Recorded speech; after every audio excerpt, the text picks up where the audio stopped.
So first of all, let me also begin by thanking the organizers for the invitation. It's a pleasure to present my work in this very nice workshop. So this is a project done in collaboration with my advisor, Ivan Agujo and Anthony Brady, and it's based on this publication that I have right here. In fact, this talk has a big overlap with Ivan's talk from the previous session. But from my side, I will try to present some extra aspects of the Hawking process in the analog case, in the optical analog pair of white black hole. So although the audience is, I'm sure it's familiar with the Hawking effect, I will begin by giving a little bit of context so I can make the connection with the rest of my talk. So in the 70s, perhaps in the most famous result of his huge career, Stephen Hawking showed that when one takes into account the quantum nature of matter, it turns out that black holes emit a black body radiation. And if I have to give a single line definition of the Hawking effect, I would say that it is the creation of entangled pairs of particles by black hole event horizons. The usual story goes as follows. The essential elements for this process is a black hole and a quantum field. The black hole is treated by a classical theory of gravity, GR, while the field is a quantum entity, and as such, it has vacuum fluctuations. Out of those vacuum fluctuations, the black hole creates quanta, which are emitted pairwise. We have pairwise particle creation. As I said, of entangled pairs. One of them, is outgoing, and due to momentum conservation, the other flux is going to be ingoing. And this outgoing flux of quanta is what we refer to as the Hawking radiation. That flux has a specific type of nature. As I said, it's a black body radiation, and therefore it's fully characterized by a single number, namely the Hawking temperature, which gives us information about the mass of the black hole. This expression is one of the most exciting expressions I have seen in physics because it combines four fundamental constants of nature, which essentially shows how rich this phenomenon is. Finally, let me mention that as I said that this is a process of quantum origin, and as such it carries a quantum signature, which is essentially the entanglement between the outgoing flux and the ingoing flux. Well, this is a wonderful theoretical calculation, but the question is, can we observe it? Well, as we saw in Ivan's talk, for astrophysical black holes of solar masses, the resulting Hawking temperature is 10 to the minus 7 Kelvin, and therefore, for black holes that we know, the predicted Hawking radiation, it will be extremely weak, such that it will be buried by other cosmic signals, and in particular the cosmic microwave background. So although that seemed to be the end of the story, a few years later, there was a new promising avenue, essentially initiated by Unruh, who in the 80s, he made an exciting theoretical observation. So in his paper, he showed that field fluctuations, for example, sound waves that travel in an inhomogeneous and dispersive medium, they can experience causal horizons, which restricts their propagation. For example, this is a usual artistic description of this effect. You have a moving medium like a river, and we have here fish, which represent sound waves. Far away from the waterfall, where the flow of the medium is slow, fish can travel, can propagate in either direction. And in particular, they can swim upstream. But as we go closer to the waterfall, the speed of the river increases, and it becomes harder and harder for fish to go to the other side. And there will be, in principle, a region beyond which no fish can propagate upstream. So essentially, that represents the point of no return, which particularly has unique, has remarkable similarities with the event horizon. Exploiting this idea, a lot of people dedicated their research to develop analog models of gravity, which precisely mimic these causal structures here. The most prominent of those are in the hydrodynamic analogs, where one studies sound waves propagating in a moving river. Bose-Einstein analogs and optical analogs. In this work, we focus on optical analogs, and so let me now jump to those. So let me now give you a recipe of how to create an optical analog black hole. So the main ingredients are a dielectric medium, a strong electromagnetic pulse, and a weak electromagnetic pulse. And the mechanism that enables this analogy is called the Kerr effect, which is the nonlinear interaction between the strong pulse and the medium. So the result of this nonlinear interaction between the strong pulse and the medium is the modification to the index of refraction by a local term here, a space-time dependent term, which is proportional to the intensity of the strong pulse.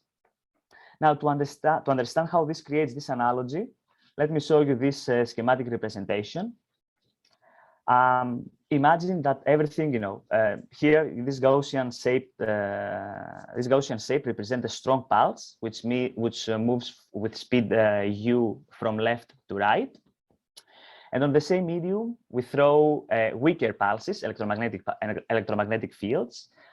We can tune those, such that they initially move faster than the strong pulse. And so therefore they will start, coming closer and closer. But as they approach, they experience a higher index of refraction, and as a result, they slow down. Now, if the nonlinearity, namely, the modification to the index of refraction induced by the pulse is high enough, the strong pulse decelerates sufficiently such that it cannot propagate and go to the other side. The point, the region where this happens, we call it an analog horizon, because precisely it blocks these signals. And in particular, in this configuration, the rear part of the pulse behaves as a white hole horizon, because no signal can enter behind that horizon, which mimics the theoretical, white holes. To the other side of the configuration, we have the opposite description. So if we are far away from the strong pulse, and this wave is generated here, it can move faster and escape from the strong pulse. But if that wave was generated behind this red line, due to the high index of refraction, the speed of this wave would be slow, such that it wouldn't be able to overtake. So therefore, that wave cannot go to the other region, which essentially mimics the causal structure of a black hole. Now, to give you a little bit more details about the model that we study, let me say the following. So first of all, in that system, we have a preferred reference frame, which is the frame co-moving with a strong pulse.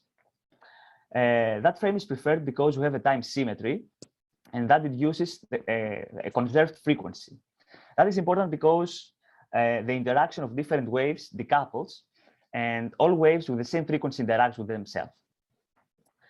Now, if one writes down the equation of motion for the waves, for the electromagnetic field, we find the following. Far away from the strong pulse, the dispersion, for example, look at this region C, the dispersion supports 4 different wave numbers for a given frequency. So all these 4 waves, they have the same frequency, but they have different wave number. If one computes group velocities, it turns out that 3 of them, K1, K2, and K4, they have negative group velocity, and therefore they propagate to the left, while one wave has a positive group velocity and propagates to the right. The same happens to the rear part of the pulse. But between the 2 horizons, the dispersion only allows for 2 real propagating waves instead of 4. And it happens that both of them, they have negative group velocity. So now if you look at the generic picture, we see that in region 1, one can transmit information to both directions. In region C, the same happens. We can transmit information to both directions.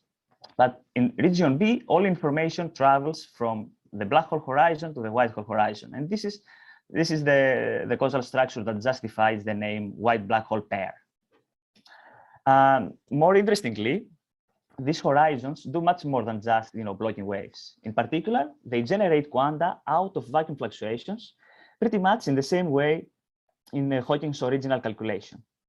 So in fact, let me now remove from the analysis the K2 wave, because that wave has a very long wavelength and it interacts minimally with the rest of the system.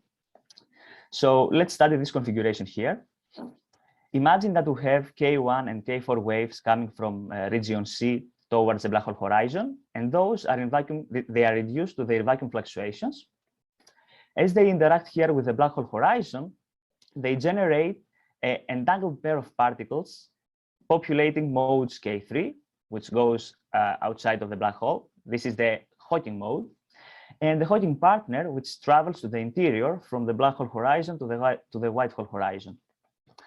That mode here will contribute to a second particle creation process at the white hole horizon. In particular, it will mix with the ingoing mode K3 from region 1. And the result of this interaction will be the generation of quanta in these modes K1 and K4. These modes are also going to be entangled. So the first message that I want to convey here is that this causal structure with these two horizons produces quanta in the same sense as Hawking's original calculation. Now, one thing that we are interested in studying is the quantum aspects of this setup. So now let's go explore the entanglement structure. For that, we need to specify the input states of the ingoing modes. I will not go into many details because Ivan covered that in great detail in his talk, but let me just mention a couple of points. So we are interested in working in a family of quantum states called Gaussian states. And the nice thing with those is that all information about those states can be extracted by the first moments and the covariance matrix, which tells us the correlations. The evolution of the system, happens by just multiplying via with the S matrix the first moments and taking this matrix product of the covariance matrix. And here sigma in and mu in has all the information about the input. S has all the information about the scattering, and mu out and sigma out is what we get after the process. And finally, to quantify entanglement, we use an entanglement measure called logarithmic negativity. And then for Gaussian states and the subsystems we consider here, it's a faithful quantifier. So let's now explore the entanglement structure. So first of all, the message is that both black holes and white hole horizons behave as frequency-dependent two-mode squeezers, generating entanglement in the modes K1 and K3. That is, the black hole horizon generates entanglement between K3 and K1 tilde, which later becomes K1, while the white hole horizon generates entanglement between K1 out and K4 out. This is the white hole Hawking pair. Now, at low frequencies, we find that the logarithmic negativity is higher for this partition K1 and K4. In other words, there is much more entanglement generated in that system. And the reason is that the entanglement generated in the black hole comes from vacuum fluctuations in K1 and K4 modes. But in the second particle production process, K1 mode is the Hawking partner, and therefore it has already excitations coming from the previous interaction. Therefore, that guy generates even more quanta, and therefore even more entanglement in the white hole horizon. However, at larger frequencies, the particle production at both horizons is significantly reduced, and essentially the two squeezers, if you want, the two particle production processes kind of decouple. That's why we have the same amount of particles in both modes, and therefore the same entanglement. The next point I want to turn to is observations. Here I just I'm citing two papers where they perform experiments in optical systems. Of course, the literature goes way beyond that, but I want to describe some global patterns that arise from these kind of experiments. So among the successes, I would say that first, people are able to generate horizons. So they are able to generate configurations where waves are blocked, or at least they are partially blocked to some frequencies. And this is highly non-trivial. It's non-trivial because to achieve that, one needs very high intensities of the strong pulse. And the second success, I would say, is the observation of particle production, but not from vacuum fluctuations, rather via the stimulated process. That is, if we go back, instead of having here vacuum fluctuations, people stimulate the laser, stimulate the white black hole via coherent states. Now, open questions. The first open question is the observation of a black body spectrum. And people, at least in optics, the outgoing signal does not follow a black body law. And this is essentially due to dispersive effects. So it's really hard to find this character of the outgoing radiation. But essentially, the second and more important point that I want to raise is the generation of entanglement, because that is crucial for the observability of the Hawking effect, in a sense that, people, even authors, as Ivan mentioned, that they claim that this process can be, if it is a stimulated process, can be understood as a purely classical, process via classical scattering wave at the horizons. Therefore, it's not enough just to observe the outgoing signal to claim that this is a Hawking process. And to appreciate my last point, let me just use this language of logarithmic negativity to show you some results from our calculations. So first of all, let's assume that the input modes are not in vacuum, but rather they are in thermal equilibrium with a black body thermal bath of photons, which is at rest in the laboratory frame. If we compute the entanglement generated by the white hole for different environment temperatures, we see that the higher the temperature, the lower the entanglement generated, and in particular for room temperatures, the entanglement is almost gone. So the first important message is that we find that the presence of the thermal background degrades the entanglement generated in the Hawking process, and in some cases significantly, and there is no entanglement to be observed. So a thermal background therefore imposes severe restrictions to detect the quantum origin of the Hawking process. So this is now, that's why people have focused on the stimulated process. However, let me focus. Sorry? You have 2 minutes left, okay? Okay, I will try to sum up, yeah. So usually people consider coherent states, and coherent states increase the intensity of the Hawking radiation, but they do nothing to the entanglement generated. And the reason is that, a coherent state only alters the first moments, but doesn't affect the covariance metrics. Therefore, the correlation functions, they are essentially reduced to the vacuum case.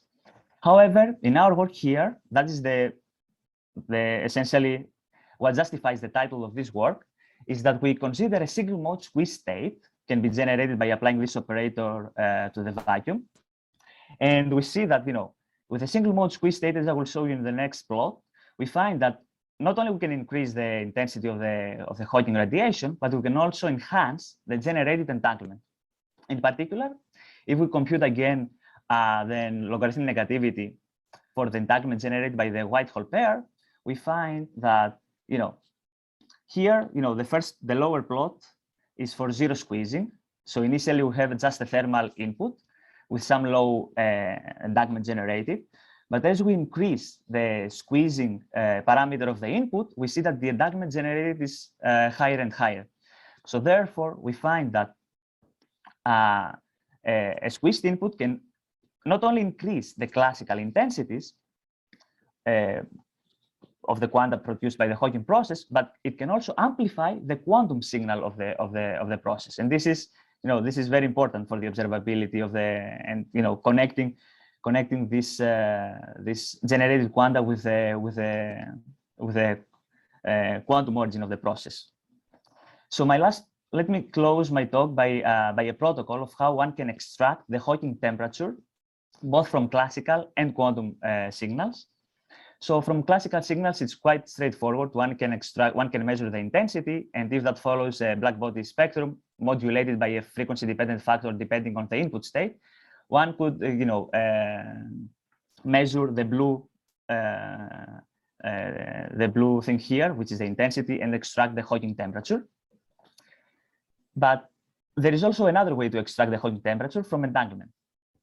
So in the regime of parameters where the particle production works well and it's of thermal origin, we have analytical expressions for the logarithmic negativity, which can be written as a function of frequency, the Hawking temperature, the environmental temperature, the squeezing parameter.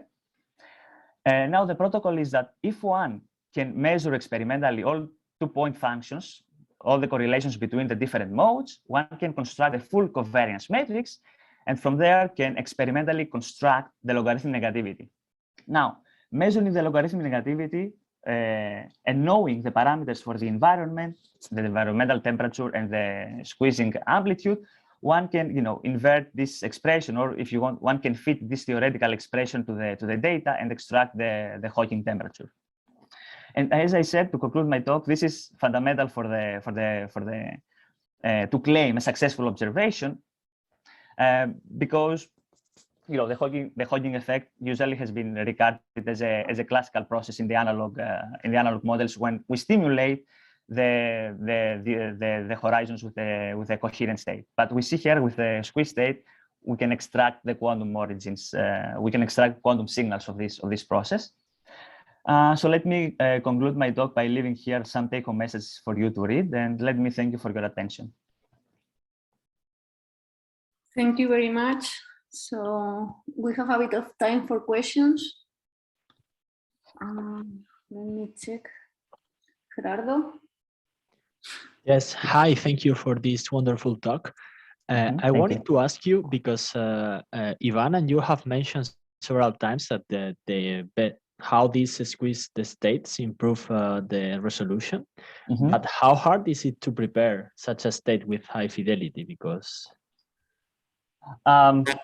well, I mean, yeah, that's a good question. So it's true that in the experiments, of course, that is a question better fitted for an experimentalist, but I would say that, yeah, in general, it's a hard problem in optics, in nonlinear optics. But one can generate, I would say 2 is too high squeezing, but one can generate some states with some input squeezing. And these are discussions that we have been carrying out with experimentalists even at LSU. But yeah, I cannot give you right now a quantitative answer, because that depends on the details of how we can generate on the platform you use to generate the single mode squeeze state. Okay, maybe we can chat a little bit more about this in the Slack channel. Thank you very much. Sure. Thank you for the question. I have also a question. Sure. I am wondering how monogamy of entanglement also limits how you can tune the entanglement in these processes. Actually, thank you for asking that, because I didn't have to explore that in more detail. But let me say the following regarding the entanglement monogamy. First of all, in the system, we choose to squeeze this K3 mode, which comes from the Whitehall horizon. So therefore, initially, there is no entanglement in the system. Entanglement is purely generated by the horizons. So regarding the entanglement monogamy, my comment is that the outgoing Hawking mode is initially entangled with the ingoing K1 tilde mode, but this mode participates to the other particle creation here. So this partner mode entangles with another mode here, the K4 outgoing arrow, and therefore that's why we see that reduction here to higher frequencies. So essentially, this is something unique in this in this analog optical case. We don't see, of course, in real black holes, because we need a white black hole pair to see that.